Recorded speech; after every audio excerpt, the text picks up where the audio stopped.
Forget New Year, New You. This season is about slowing down, locking the doors, and cozying up at home with the one you really want to do nothing with. Your dog. After the holiday chaos, those quiet nights with a blanket, a podcast, and your pup feel like the reset you actually need.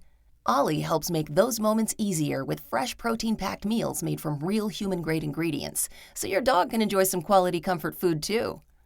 Choose from 5 recipes and get a personalized plan for your dog's needs. Meals arrive perfectly proportioned with a scoop and storage container, so serving is fast and mess-free. And with Ollie's in-app on-demand health screenings, supporting your dog is easy, ensuring more cuddles for many years to come. Visit ollie.com/truecrime and use code TRUECRIME for 60% off your first box. Hey everyone, today's episode involves stalking and domestic violence. Listener discretion is advised. By 9 months old, Lauren McCluskey was already walking. At age 2, she was climbing trees, which made some a little nervous to see a toddler so far off the ground. But not her mother, who could clearly see her daughter's blossoming athletic gifts. And I said, oh, she can do it. I've seen her. And when she was 8 years old, I put her in her first track meet. It was the Junior Olympics in Spokane, which is about 70 miles from us in Pullman. And she not only won all 3 events she was entered in, she set regional records for those events. In high school, Lauren's bedroom was decorated with her trophies. She hung up posters of the track stars she idolized, like Olympian Lolo Jones. She worked very hard at track and field and got a scholarship at in a Pac-12 program, the University of Utah, to run track, and competed on the track team all 4 years and was set to graduate with honors in 4 years. So you have to work really hard to do that. It's almost like a extra job, being on the track team. It's at the University of Utah where this story takes place. Lauren, by now a 21-year-old student athlete, would fall for a man who was a master manipulator.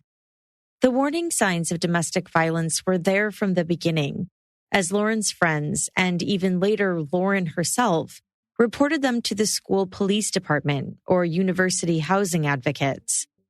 But nobody investigated or took their alerts seriously until it was too late. Lauren McCluskey was a victim in more ways than one, by more than just one person. But in this episode, justice will be hard to come by. This is Jillian, and you are listening to Court Junkie, episode 137.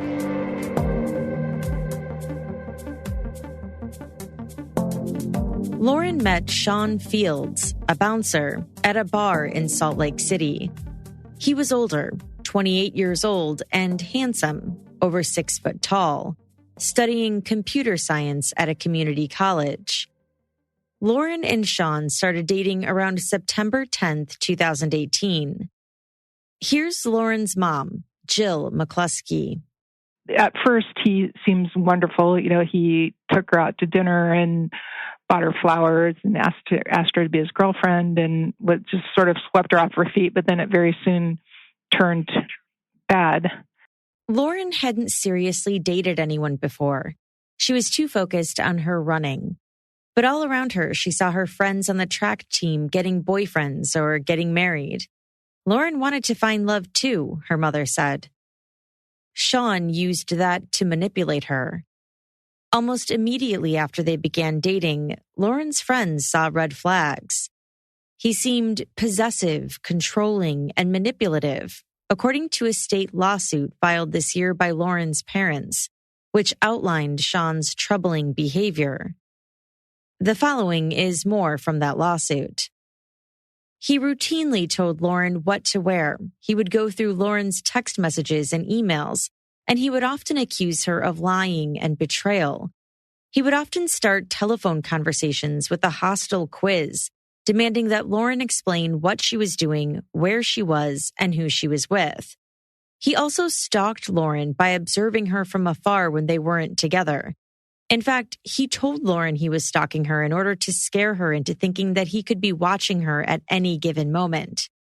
He used this control tactic to ensure that Lauren would also provide honest responses when he quizzed her on her whereabouts and activities. He often became enraged and would yell at Lauren and accuse her of being unfaithful if she didn't answer his calls immediately, or if she was late meeting him. This left Lauren frantic when he would call and in a panic before meeting with him, fearful that she might ignite his anger somehow. Sean demanded sex and demanded that she cook and clean or do his errands. He got angry when she wanted to go to church on Sundays like she regularly had before she met him. Sean was also a leech.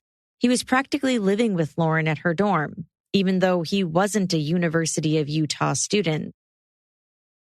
Before she met Sean, Lauren was the kind of person who seemed shy with strangers. But once she got to know you, she was outgoing and full of fun.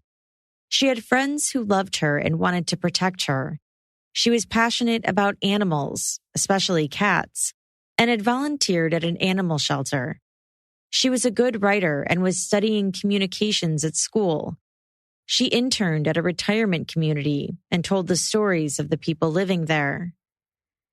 Now, Lauren was physically changing in front of her friends under the weight of this new toxic relationship. She was tired from picking Sean up from the bar when his shift ended at 2 a.m. because he didn't have a car. Another quote from the lawsuit. Lauren had lost weight. She looked exhausted and stressed out. Her eyes were glassy and hollow. She stopped wearing makeup. She wasn't taking care of herself. She wasn't paying attention to her studies. She wasn't eating well. Her enthusiastic demeanor disappeared, and she seemed depressed and defeated. Most concerning of all, Lauren's friends noticed unexplained marks and bruising on Lauren's body. Lauren's friends were spurred into action when they heard that Sean wanted to buy her a gun so she could protect herself against advances from other men. On September 30th, 2018, about a month since Sean had first come into Lauren's life, one of Lauren's friends went to the dorm's graduate assistant for help.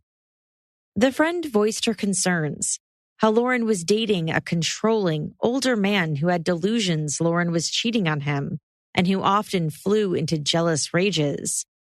The friend described Lauren's physical transformation, including her concerning bruises. Sean was stalking Lauren, which made her inner circle worry for her safety.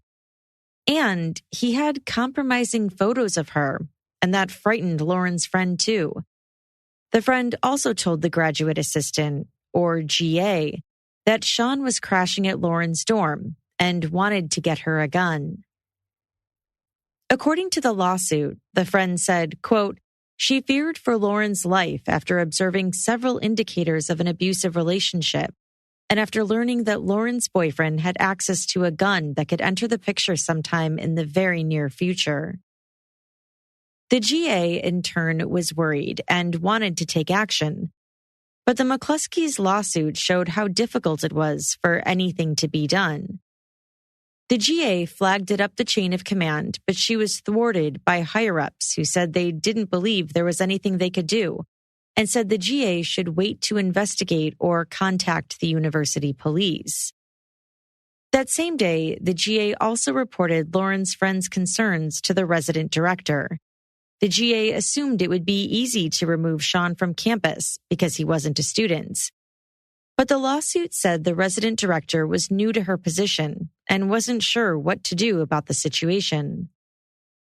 The GA also immediately alerted her area coordinator, who said the GA's concerns were speculative and that the university needed to respect Lauren's privacy. According to the lawsuit, the issue of what to do about Lauren was brought up multiple times at the university over the next several days.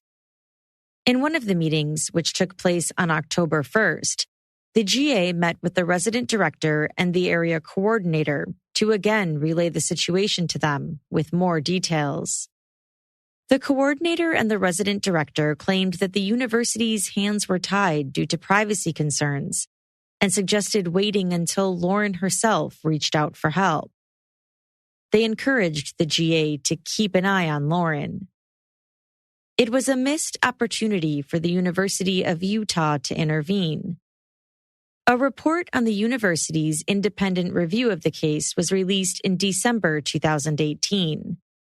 Quote, housing officials are often the first to discover and recognize that students may be in trouble.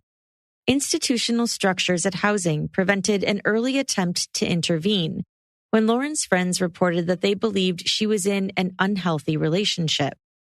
The information was passed up to the chain of command, but the decisions and responses were delayed. In the end, the housing department didn't investigate that an older man who wasn't a student had access to the dorms, and the university police weren't alerted that Sean was considering bringing a gun onto campus to give to Lauren. Meanwhile, Lauren had made a discovery on her own in early October. She saw Sean's driver's license, only the name on it was a name she didn't recognize. Sean Fields wasn't who he claimed to be. She confronted him about his fake name and his age. Bothered by the new twists, Lauren left school and headed home to Washington State to see her friends and family back home on her short fall break. That's when she and a friend began to play detective, researching Sean's past.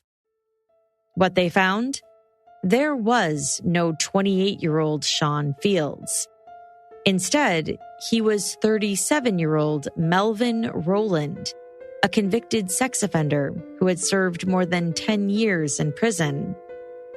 From the university report, quote, by all accounts, Rowland was a master con man.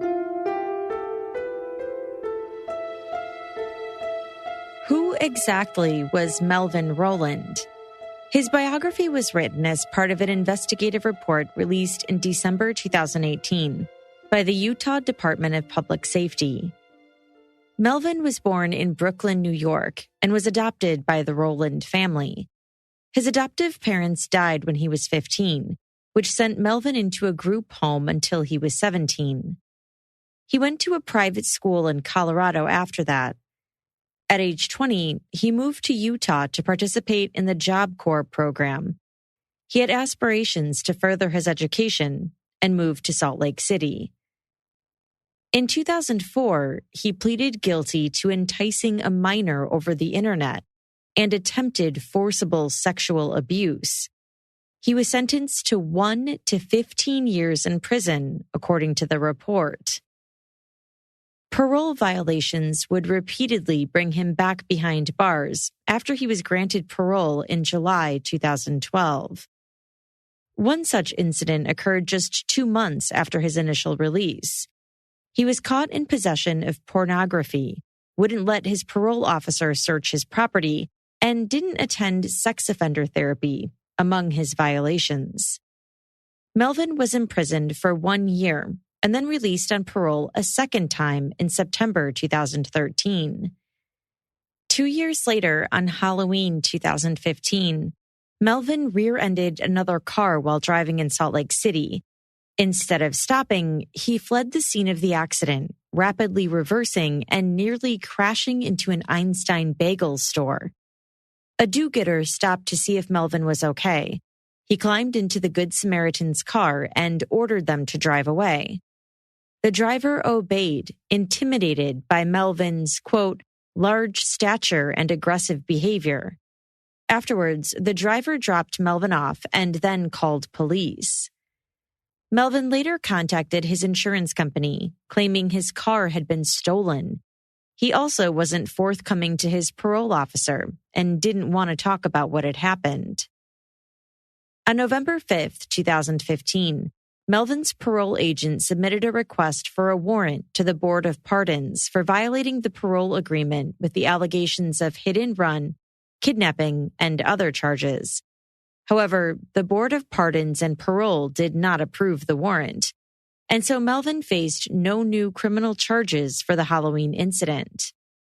But Melvin continued to violate the conditions of his parole. He ran from a parole visit in February 2016.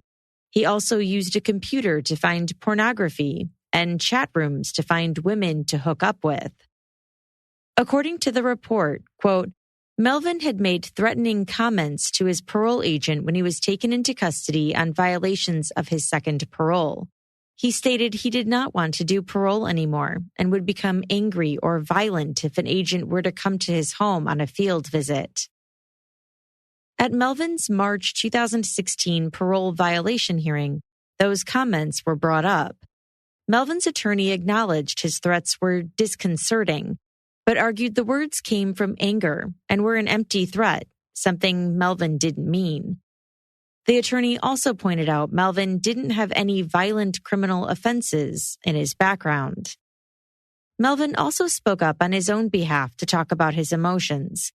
He acknowledged that sometimes he felt overwhelmed with his son, work, school, and his son's mother, but he was getting help in therapy. He was lonely. That's why he tried to meet women online, he said, and he was changing his old ways now that he was a father. However, the board hearing officer was doubtful, saying Melvin had a clear cycle of manipulative behavior. For instance, in 2006, while he was in prison, he had manipulated a jail employee to gain access to the internet. In 2009, he was kicked out of a prison program for lying. He also tried to persuade a freed female inmate to wear sexy clothes across the street so he could watch. Then, while out on parole, he was caught using the internet to find sex partners, a public safety issue, according to the hearing officer. Melvin's parole was revoked, and he was sent back to prison in 2016. He served 747 days, the report said, adding his time served exceeded the 120-day sentence suggested by the guidelines. Melvin could have been held in Utah State Prison until the end of his sentence on May 12, 2019. Instead, he was paroled a third time in April 2018. According to the report, quote, he stated that having a good therapist allowed him to look at and reflect on how he distorted his values when he was out on parole. He explained that he was living a double life the last time by seeking attention from females. Melvin didn't want to go back to prison and seemed determined to do things right this time. Melvin had been in prison for almost 2 years for what was considered to be a technical violation. He seemed to be making progress, completing his treatment and seeing his therapist, who reported back that Melvin was ready to be paroled. That's why he was allowed back into society again, with strict rules in place. As a moderate risk to reoffend, Melvin was required to meet monthly with Utah's Adult Probation and Parole Office. He also wasn't allowed to use the internet without approval or have a social media account. He was supposed to go to therapy and complete a sex offender program, among other requirements. But it didn't take long before Melvin broke the rules again. Melvin's parole officer found messages with women on his phone in May of 2018. He admitted he was on a dating site. He hadn't considered a dating site to be social media, he said. The parole officer gave him a verbal warning, which was, quote, within the range of discretionary guidelines for this violation. A few months later, in August 2018, Melvin admitted he smoked marijuana at a birthday party. He blamed an injury and a recent surgery for why he needed to light up to mask the pain.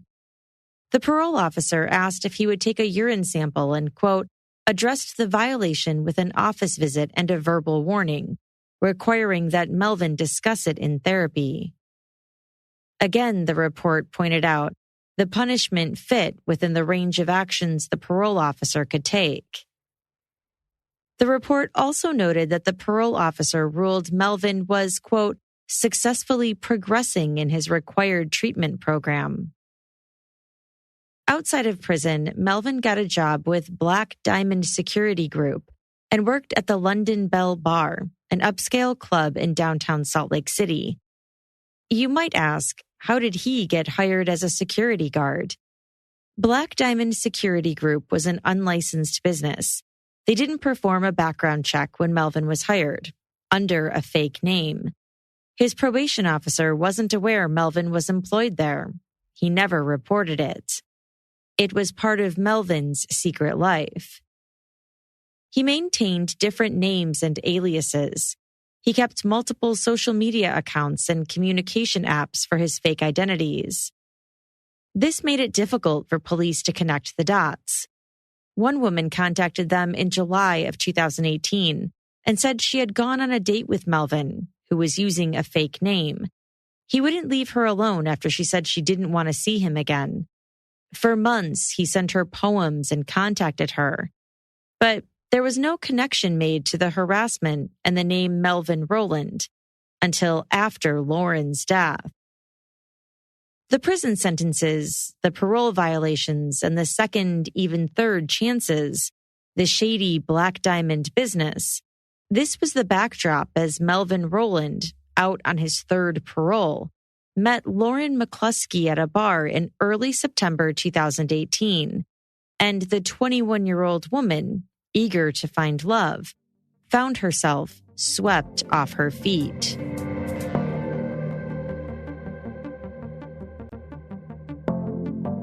When Lauren discovered the truth about who she had been dating, she arrived back to school on October 9th, determined to end things with him.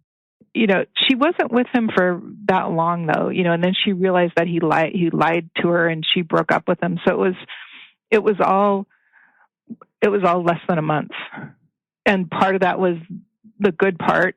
And then very quickly it turned bad.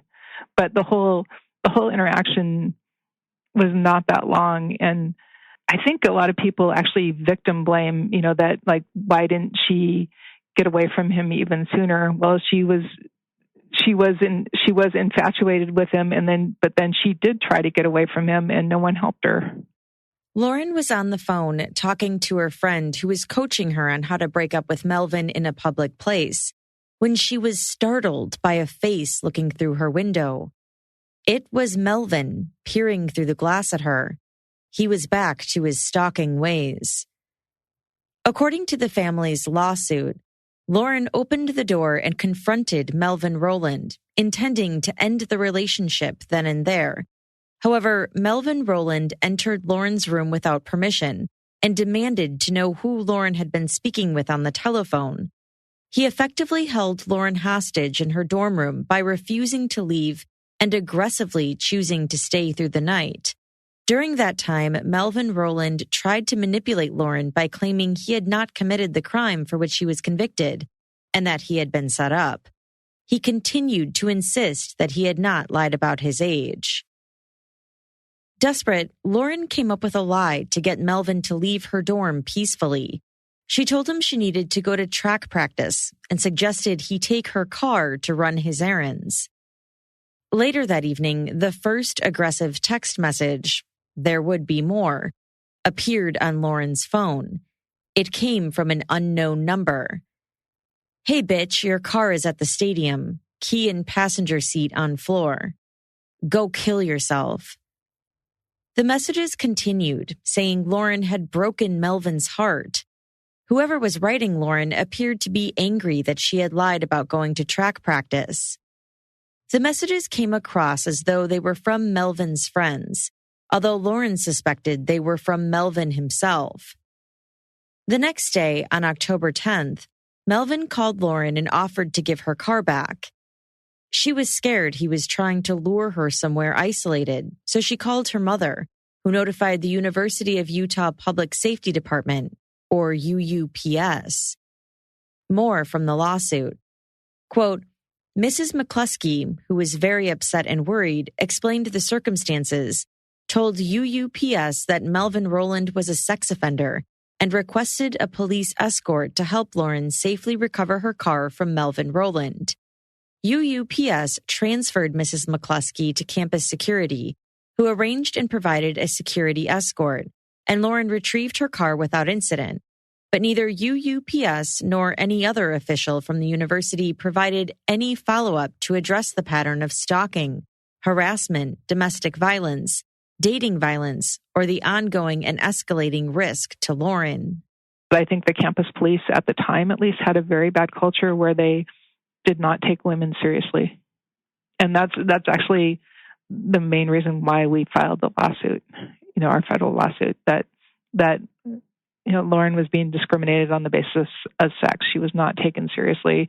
She was not given educational opportunities because she was a woman. More on that part later. The university's independent review defended the police officer's response for not investigating Melvin for domestic violence. According to their report, quote, every officer we interviewed repeatedly stressed that Lauren never expressed any fear of physical threat or violence from Rowland. The text message harassment continued October 11th and October 12th, growing more bizarre. Melvin was suicidal. Melvin was in an accident. Would Lauren visit him in the hospital? Now Melvin was dead. Would Lauren go to the funeral? Sean is gone because of you. Don't come to his funeral. We had his phone texting you. Cold bitch. One text message read, please don't contact this number. I got police involved, Lauren wrote back. So do we, was the reply. Melvin clearly wasn't dead. He was posting photos of himself on his social media account. Lauren wondered if the texts were an attempt to lure her off of campus into a trap. She contacted the university police dispatch to file a report on October 12th. She spoke to an officer on the phone. Since there were no threats in the text message, the officer told her there wasn't much the police could do, but that Lauren should contact the department again if things escalate. And things did escalate. The next day, on October 13th, Lauren called the university police again, this time to report extortion.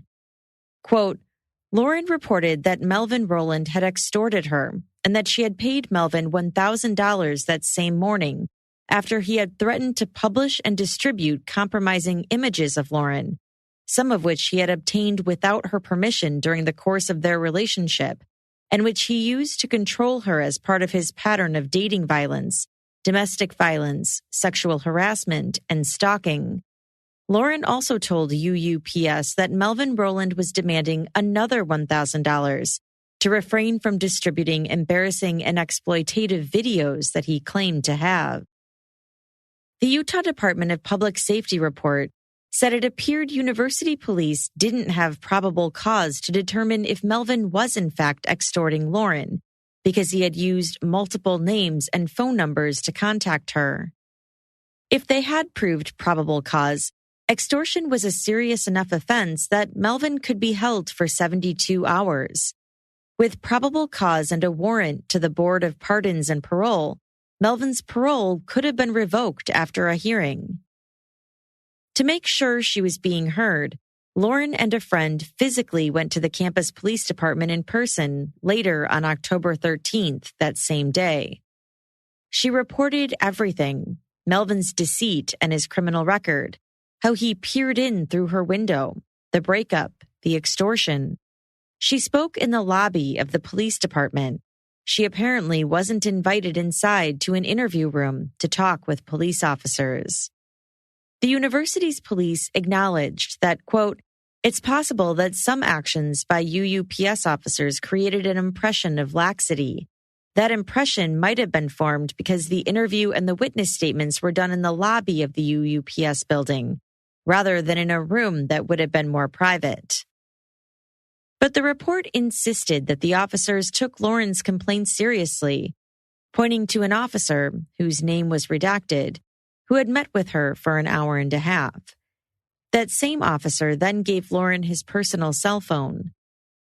The report noted that an extraction report of Lauren's phone calls shows there were 18 calls to and from that officer between October 13th and October 22nd, and that at every opportunity he urged her to contact him if she had additional information or concerns. Utah University police officer Miguel Darras looked Melvin Rowland up in the university's student database, even though Melvin wasn't a student. Sean seems like a good guy, Officer Darras said when he looked at the wrong person, according to the lawsuit.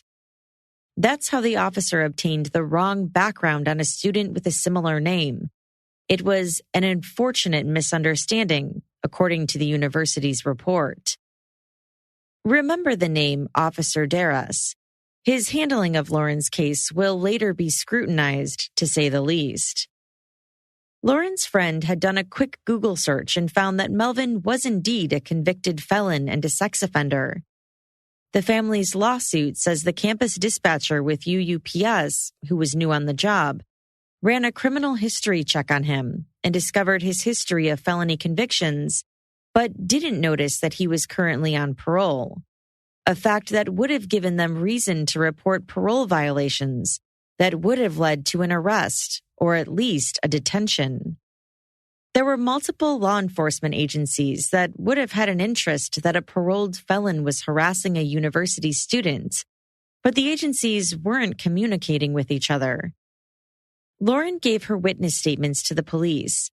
Her family's lawsuit would later point out she wasn't just a witness, she was also a crime victim, and that the officers seemed most interested in the extortion allegations. Lauren had provided screenshots of the messages she had received, and she gave the police the private, confidential, and compromising images he was extorting her with. Lauren left the police station with the promise that officers would follow up with her in 3 days, by October 16th. They never did. Lauren felt frustrated that university police didn't believe her and weren't doing enough. She also contacted the Salt Lake City Police Department that evening, but was transferred back to the campus police department instead. After her death, her family's lawsuit made damning allegations against the conduct of Officer Darras specifically. After she left the police station, they said he kept the photos of Lauren on his personal cell phone and looked at them and then showed them off, further exploiting the crime victim he was supposed to be helping, according to the lawsuit. Quote, Officer Darras openly bragged about his ability to look at the images whenever he wanted, and he distributed the images to others. After learning that Officer Darras had access to the explicit images of Lauren, other UUPS officers expressed interest in them. In fact, at least one officer not involved with the investigation asked Detective Darras if he could see the images. On October 15th, Officer Darras reportedly pulled out his phone and showed photos of Lauren during a shift briefing. According to the lawsuit, his colleagues, quote, made more crude and unprofessional comments about the images. Meanwhile, Lauren felt forgotten. On October 15th, she contacted the campus police again, but no one seemed to know what case she was talking about. October 16th passed without the police department following up with Lauren like they had promised. Then, on October 19th, more angry text messages began appearing on Lauren's phone. What did you tell the cops? We know everything. Setting up people wasn't enough. Your sex offender ex-boyfriend. It will go viral today. Had an insider at the university police department leaked information to Melvin? Lauren called the Salt Lake City Police Department, concerned since campus police hadn't followed up with her yet, and she was now fearing that someone from within the campus police was leaking her information. She was told to try campus police again. So Lauren called the university police on October 19th to report her fears, although in reality, there was no insider. It was Melvin, always lurking in Lauren's life. She had previously given him access to her computer and accounts, so he was likely reading her emails she had sent to police in real time. Lauren finally was in contact with the detective assigned to her case. The detective's schedule was Tuesday through Friday, so she hadn't worked Lauren's case for 3 days because there was no recognized threat of violence. The lawsuit identified that detective as Detective Kayla Dalev. Lauren followed the detective's instructions to share all the communications she had from Melvin. On October 20th, she sent over the information she discovered herself about Melvin's criminal history, including the fact that he was on parole. I always thought that, if you go to the police, they can, especially when you have, all sorts of evidence, they can make an arrest, and it made me trust the police less. By the time Detective Dalev reviewed the information, it was too late. Lauren was already dead. Another text message came in on October 22nd, what would be Lauren's last day alive. Quote, "Good morning, Lauren. This is Deputy Chief McKernan with the University Police. I plan on calling you, but I'm in a meeting at the moment. Can you come to the station as soon as possible? There's something you need to see. I will go over the detail when you get here. Thanks." It seemed like it was from an official source, although the words contained misspellings and bad punctuation. Lauren feared something sinister. She felt the text message that seemed fake was a trap to lure her away from the safety of her dorm. She frantically called the campus police. She left 3 messages in 2 hours until she got in touch with a detective who confirmed the message was a fake. There was no further police investigation into the sex offender, angry ex-boyfriend, who was now trying to impersonate a police officer. October 22nd was a Monday. Trying to go about the normalcy of being a college student despite all that had happened, Lauren went to class. After class was over that evening, Lauren called her mom. The two were close and were in touch almost every day, except for that brief period when Lauren was swept up in her new, happy relationship several weeks earlier. That seemed far away now. While on the phone with Lauren, both her mom and dad heard her shout, "No," 4 times, as a struggle ensued. Lauren's dad frantically called 911 to report his daughter had been kidnapped. He was immediately transferred back to the campus police. According to court documents, Melvin had been hunting Lauren at the university. Quote, "Melvin Rowland had grabbed Lauren, forced her into a car that he had borrowed from a friend, shot her 7 times and left her to die. Melvin Rowland then called another woman who came to pick him up, took him out to dinner, and took him back to her home, where he took a shower and laundered his clothes." That night, the UUPS confirmed it was true. Melvin was on parole. He had multiple phone numbers. He had borrowed a gun and a car, and he was waiting for the police to arrest him for extorting Lauren.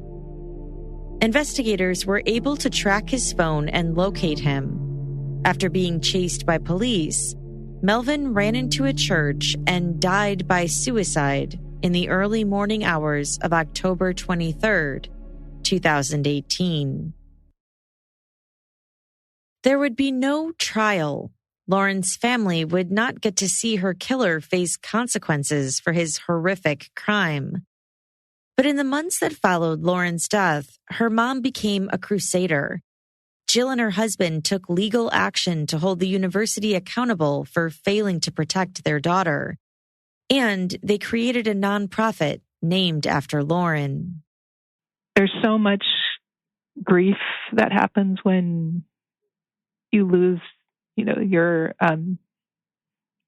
special, wonderful child, and starting the foundation is at least something good that we can do in Lauren's name. And I think it's better to do something than to do nothing. And maybe we can make a difference, and we can do good in Lauren's name. The McCluskey family accused Officer Darris of exploiting their loved one, even after Lauren had been killed. This from their lawsuit. Quote, "While securing the perimeter of the crime scene where Lauren was murdered, one of UUPS's sergeants encountered Officer Darris. During the course of their conversation, the sergeant said, 'I wonder what she looked like.' In response, Officer Darris showed the sergeant one of the explicit images of Lauren that he had accessed on his cell phone, despite having access to Lauren's driver's license photo on his cell phone as well." About a year later, Officer Darras left the campus police department and was hired on at the Logan Police Department. However, he was under investigation by the state for sharing the intimate photos of Lauren. And according to the Salt Lake City Tribune, in August 2020, the Logan Police Department fired him. The police chief said the abuse of evidence is, quote, inconsistent with the high expectations and standards placed upon our officers by the community. In the aftermath of Lauren's death, her family filed 2 lawsuits, naming the state of Utah as the defendant, as well as the University of Utah, the school's housing and police departments, and a list of individuals, including Officer Darras and Detective Dalov, whom the family said had failed their daughter. If the university had taken Lauren's pleas for help and protection more seriously, her murder could have been avoided. This case is a vehicle for systemic change, the family wrote in court documents. I have faith that it will be. Yeah, but the price is too high for us, that we lost her, but I think it will have systematic change, that impact. On October 22nd, 2020, the second anniversary of Lauren's death, the university and Lauren's family announced they had reached a settlement during a press conference. University of Utah President Ruth Watkins spoke first. The University of Utah has worked collaboratively with the McCluskey family to reach a settlement in the death of their daughter, Lauren. The university acknowledges and deeply regrets that it did not handle Lauren's case as it should have, and that at the time, its employees failed to fully understand and respond appropriately to Lauren's situation. As a result, we failed Lauren and her family. If these employees had more complete training and protocols to guide their responses, the university believes they would have been better equipped to protect Lauren. We share with the McCluskeys an interest in working to improve campus safety for all students, not only on our campus, but on campuses across the country. With our commitment to learning from our mistakes, we honor Lauren and we ensure that her legacy will be improved campus safety for all students. We are engaged in making meaningful and lasting changes in our approach to campus safety, particularly in how we respond to and assist crime victims through focusing on research-based approaches to violence prevention. The university will donate $3 million for campus safety to the Lauren McCluskey Foundation, a nonprofit Lauren's parents established in January 2019. In addition, the state will give the family $10.5 million as part of the settlement. After paying legal fees, Jill said the family will use the rest of that money for the foundation, which has 3 focuses: making college campuses safer, protecting animals, and helping amateur athletics, all causes that would have been dear to Lauren's heart. Already, the foundation has pushed for college professors to add a pledge to help people who may be in trouble and in an abusive relationship. Jill McCluskey, who is a respected economics professor at Washington State University, calls it Lauren's promise and says professors at more than 80 universities have voluntarily written the pledge on their course syllabi, as well as providing victim advocate information.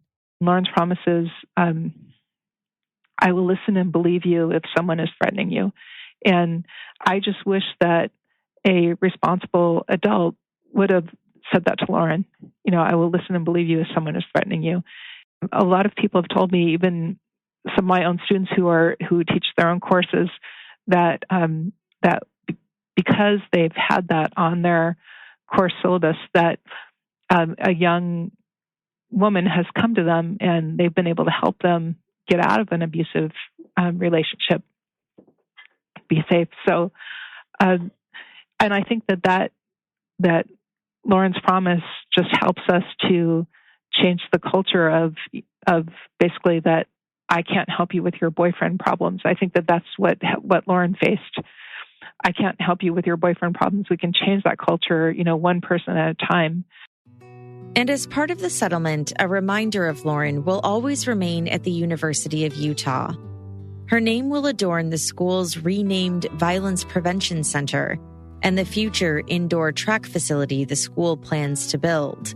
Both will be named after Lauren McCluskey. And that's all for this episode. As always, I'd love to know what you think. What are your thoughts on the University Police's conduct and the responsibility they hold for what happened to Lauren? What are your thoughts on Lauren's promise? Let me know by joining the conversation on Instagram @CourtJunkie, by tweeting me @CourtJunkiePod, or by emailing me at podcast@courtjunkie.com. This episode was researched and written by Gabrielle Russon. A special thank you to Lauren's mom, Jill McCluskey, for sharing Lauren's story with us. And hopefully sharing this might help someone else someday. And lastly, make sure to subscribe to my YouTube channel at youtube.com/courtjunkie. Thanks again for listening. Until next time.